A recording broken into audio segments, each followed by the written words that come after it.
We're in the third set of the 1989 French Open between Michael Chang and Stefan Edberg.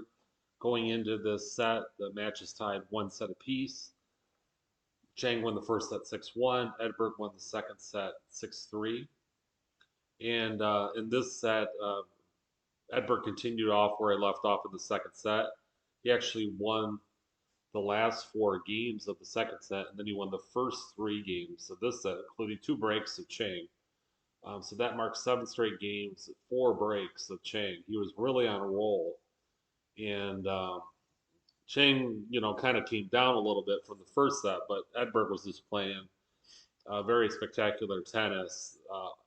Had the whole game going, the serve and volley, the the forehands, the backhands, everything, and he was just moving around the court so well.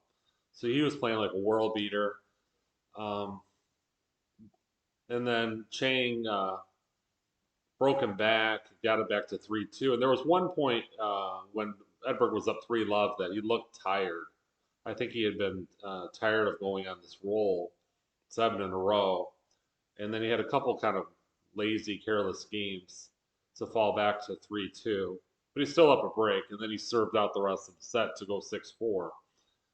So it was a good set for Edberg, but it was one of those sets where if he could have won it like 6-1 or 6-love or 6-2, I think it would have had more of an impact. But just as he kind of came back in the first set at the very end and made a good impression there at the end, Chang did as well here, winning four out of the last seven games. So he actually had a little bit of an edge in the second half of the set, even though Edberg had gotten an early lead. So he kind of won it, but Chang was sort of playing even with him by the end of the set. Just one other thing I just want to talk about briefly is the foot faulting. And Bud Collins and even Edberg throughout the match were talking about how much Edberg was foot faulting. And he was.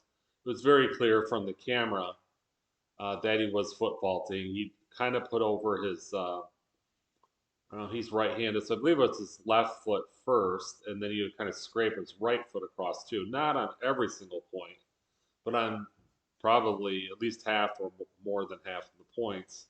He did get called on it three times, but it's one of those things. I don't. It's sort of I guess, an unspoken rule of tennis that you can foot fault, but you can't do it all the time, and you will get called on it sporadically. But in any case, Edberg continued to do it. I don't know whether willingly or knowingly or not. I'm guessing he did, but it did give him a slight advantage. I don't think it was as much as the announcers made it out to be, but he'd just be like an inch or two closer to getting towards the net. He'd like to follow his serve. But it was something that you just kept hearing over and over during the match, and I see it in the YouTube comments under the match commentary. The other thing about Edberg was actually a sportsmanship award was named after him. So you could see he didn't argue calls. He actually had one call where they were kind of debating whether it was in the first set where he hit a ball after a bounce two times. He just walked back to the chair and he said, I didn't get it in time. So he was considered a good sport and a classy guy. I would say the same for Chang too.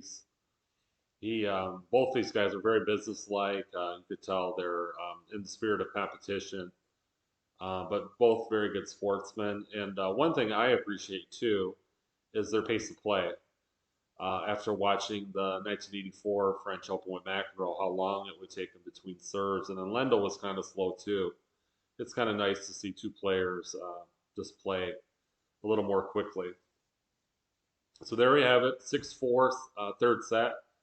Edberg's up 2-1, and he's going to look to close out Chang in the fourth set, or Chang, if he can pull it off, the fourth set, he wants to extend it to 5 sets. So looking forward to this fourth set of a very well played 1989 French Open.